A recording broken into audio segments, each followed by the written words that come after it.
Start करिए सुनील भाई से। नमो अरिहन्ताणं नमो सिद्धाणं नमो आर्याणं नमो अजायाणं नमो लोये सब साहुणं ऐसो पंच नमो कारो सब पाप प्रणासुणो मंगलानं च सभ्येसिं परमं हवै मंगलम्।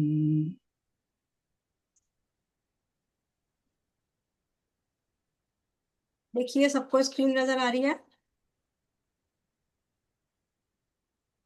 जी ma'am. So we find it out.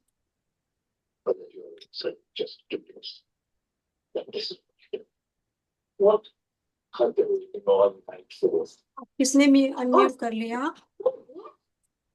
दीदी और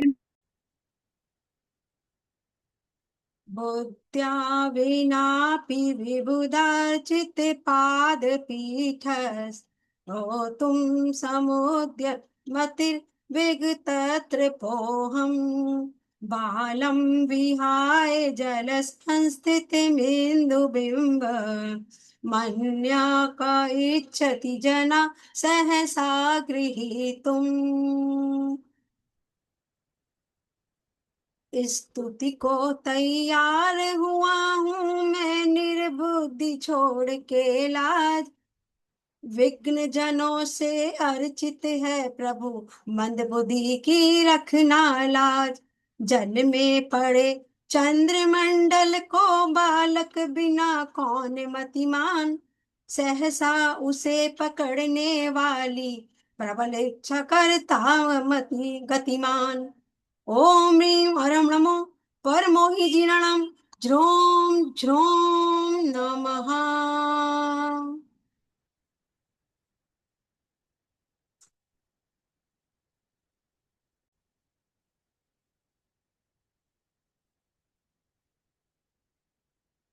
ये श्लोक पहले हमें लिखते हैं। शत्रुओं से हमें बचाता है जैसा कि इसमें लिखा हुआ है, और नेत्रों की ज्योति को भी ये बढ़ाता है। इससे पहले एक छोटी सी कहानी भी सुनाऊंगी आपको इनकी। इस श्लोक की महिमा कहानी के रूप में 2 मिनट में बताती हूँ। एक सुदत नाम के सेठ थे। सुदत, उनका नाम था सुदत।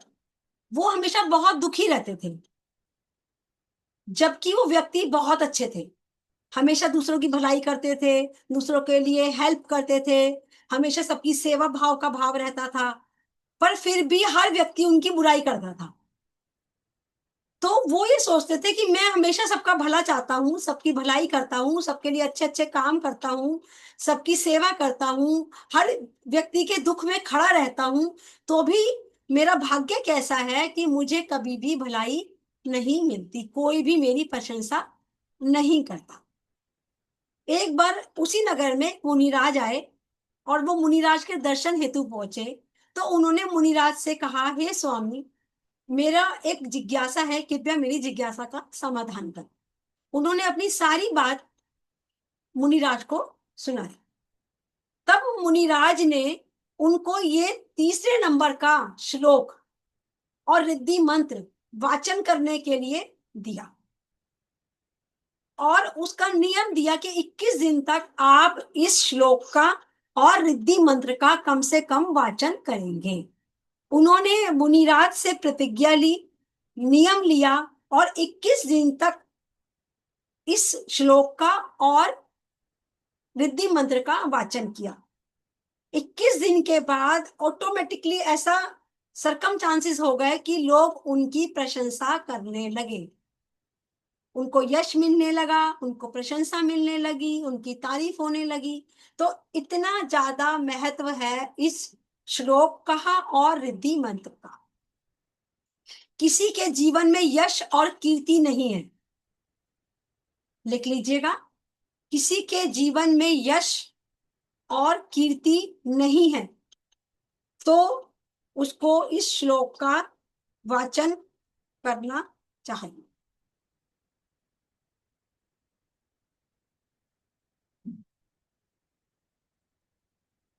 यश भी मिलेगा, कीर्ति भी मिलेगी।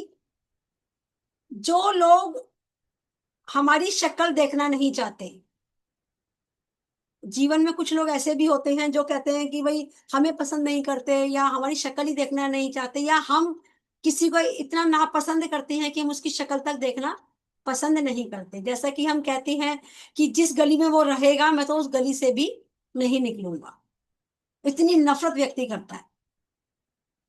कोई ना कोई जीवन में इस तरह के व्यक्ति आपको मिलेंगे, खुद के जीवन में मिलेंगे या आपके संपर्क में जो लोग होंगे ऐसे लोग मिलेंगे। तो जो लोग व्यक्ति हमेशा बहुत गुस्से में रहते हैं या ये कहते हैं कि मैं अमुक व्यक्ति की शक्ल नहीं देखना चाहता, वो भी इस काव्य का वाचन करें।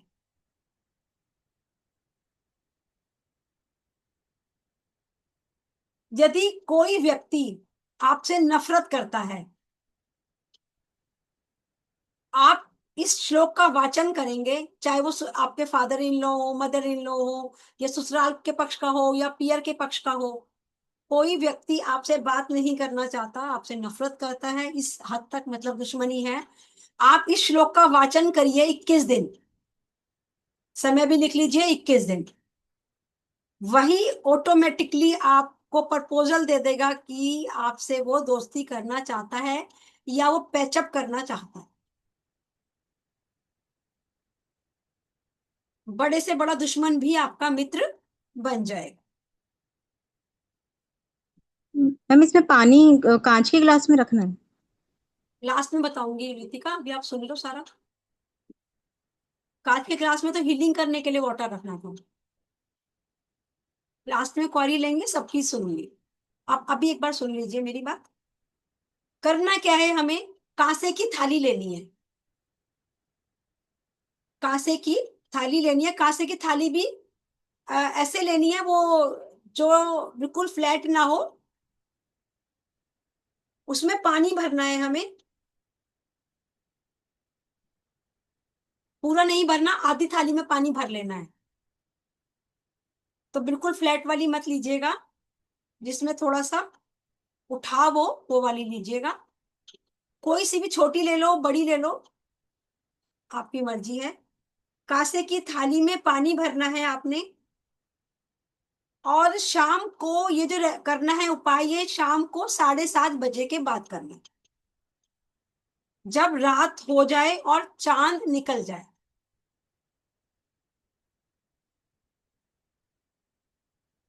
चांद निकलने के बाद ये उपाय करना है।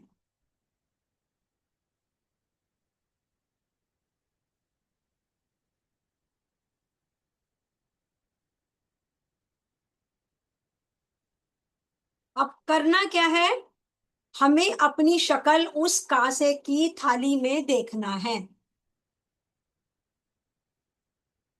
या जिस व्यक्ति को रेमेडी करनी है उसको। जैसे अगर आप श्लोक पढ़ लेते हैं तो जिसको ये उपाय करना है उसको शक्ल देखनी है। आप अपने लिए कर रहे हो तो आपको शक्ल देखनी है, अगर आप किसी और के लिए कर रहे हो तो शक्ल उसकी दिखनी चाहिए जिसके लिए ये उपाय कर रहे हैं। अपनी शक्ल देखो और ये काव्य पढ़ लीजिए। आप कम से कम इस काव्य को 3 बार पढ़िएगा। काव्य को 3 बार पढ़ेंगे अपनी शक्ल देखते हुए कांसे की थाली में, और 9 बार कम से कम रिद्धि मंत्र पढ़ेंगे।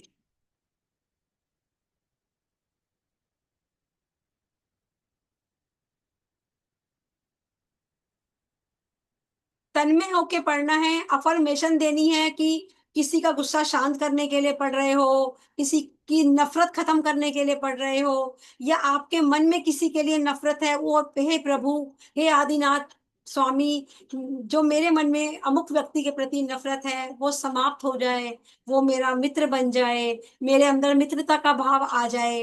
इस अपेक्षा से भी आप जो भी आपकी इच्छा है उस इच्छा को बोलते हुए 3 बार काव्य पढ़ेंगे, 9 बार रिद्धि मंत्र पढ़ेंगे, उस थाली में अपनी शक्ल को देखते हुए। जब आपने पढ़ लिया तो उस थाली को आप किसी भी खुले स्थान पर छोड़ देंगे पूरी रात के लिए। मतलब आप छत पर, अगर आपके पास छत अवेलेबल है आप छत पर रख सकते हो, आपके पास और कोई आंगन है आप आंगन में रख सकते हो। उसको ढकना नहीं है थाली को, आप एज इट इज उस थाली को पूरी रात के लिए छोड़ देंगे। और सवेरे वो जो जल है थाली का, वो आप पीपल के पेड़ पर चढ़ाकर आए।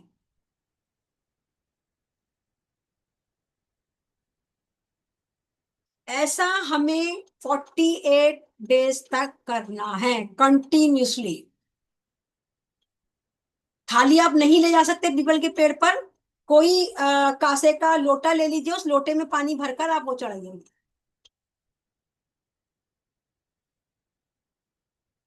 48 डेज यदि आप कंटिन्यूसली कर लेते हैं तो आप कोई भी ऐसी डिजायर, यश की हो, कीर्ति की हो, या जिंदगी में कोई भटकाव हो, या आपको किसी से नफरत है उसको मित्रता में बदलना है, या कोई नेत्र संबंधी प्रॉब्लम है, वो आपकी ठीक हो जाएगी। यदि आप 7:30 बजे नहीं कर सकते तो आप दोपहर में 3 बजे करिएगा, उससे पहले नहीं। 3 बजे का मतलब 3 बजे, ना उससे पहले ना उसके बाद। पर 7:30, जैसे अगर रात हो जाती है और आप 8 बजे करते हो तो रात को तो आप 8 8:30 के बीच में कर सकते हो। पर अगर आप 48 डेज तक वही टाइम करना है जिस टाइम पर आप स्टार्ट करें। ऐसा नहीं है आज कुछ किसी दिन कर लिया कल किसी और टाइम कर लिया, ऐसे नहीं चलेगा।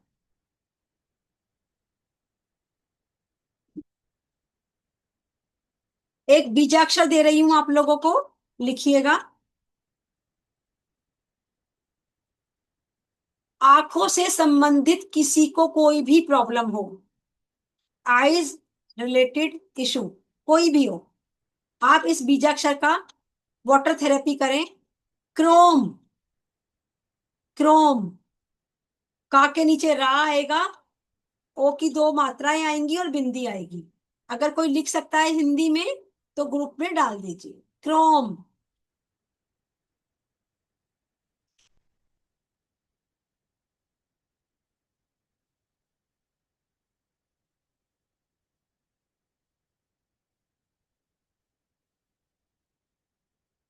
क्रोम। और दूसरा लिख लीजिए, कान की कोई भी इशू हो, कान से रिलेटेड कोई भी इशू हो, पर डेट के दिनों में बीजाक्षर का प्रयोग नहीं करेंगे। ये बीजाक्षर दे रही हूं मैं आप लोगों को। अशुद्धि में ना ही किसी को पानी देना है और ना ही बनाना है। और जो भी टेबल है या कुछ भी है वो नाभि से ऊपर हमें इस गिलास को मंत्रित करके रखना है। द्वाम, दा के अंदर वाह, द्वाम।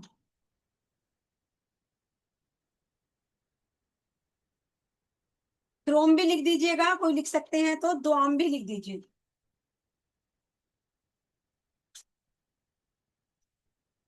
अ, या तो सुनील भाई साहब लिख सकते हैं या धीरज भाई साहब लिख सकते हैं।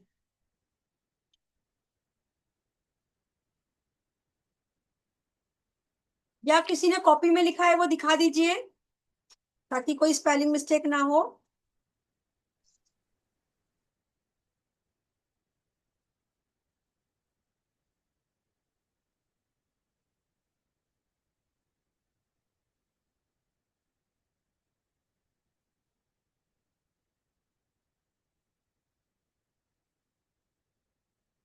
और मुझे नजर ही नहीं आ रहा, पारुल जी आप लिख कर एक बार दे दीजिए, क्रोम और दुआम। दीदी मेरा हिंदी में टाइप लिखा नहीं जाता मेरे मोबाइल में, मैं इंग्लिश में। हाँ क्रोम सही लिखा है अरुण भाई साहब ने, और हाँ दुआम, दुआम भी लिख जी। दीजिए, दुआम।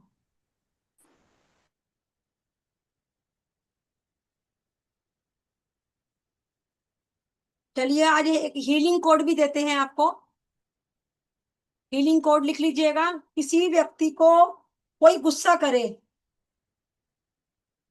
सामने वाला गुस्सा कर रहा है, हमारे भाव खराब हो रहे हैं, आपको गुस्सा ना आए, आपके समता परिणाम रहे, या नेगेटिविटी से बचाव के लिए, या ऑरा को प्रोटेक्ट करने के लिए।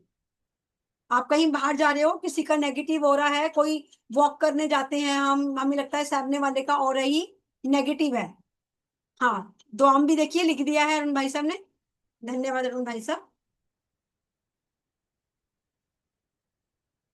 सभी लोग वीडियो ऑन करके बैठा करें, सब लोग गायब हो जाते हैं बीच बीच में।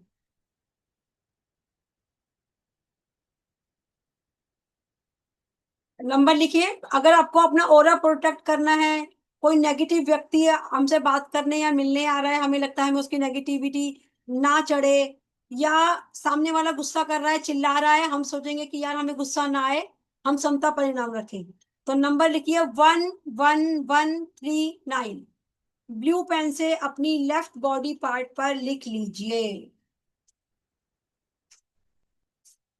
11139।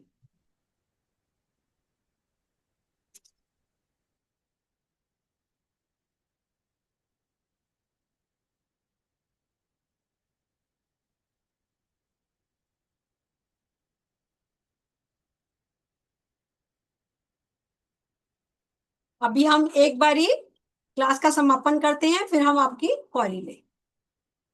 ओम नमः सिद्धेभ्यः, ओम नमः सिद्धेभ्यः, ओम नमः सिद्धेभ्यः।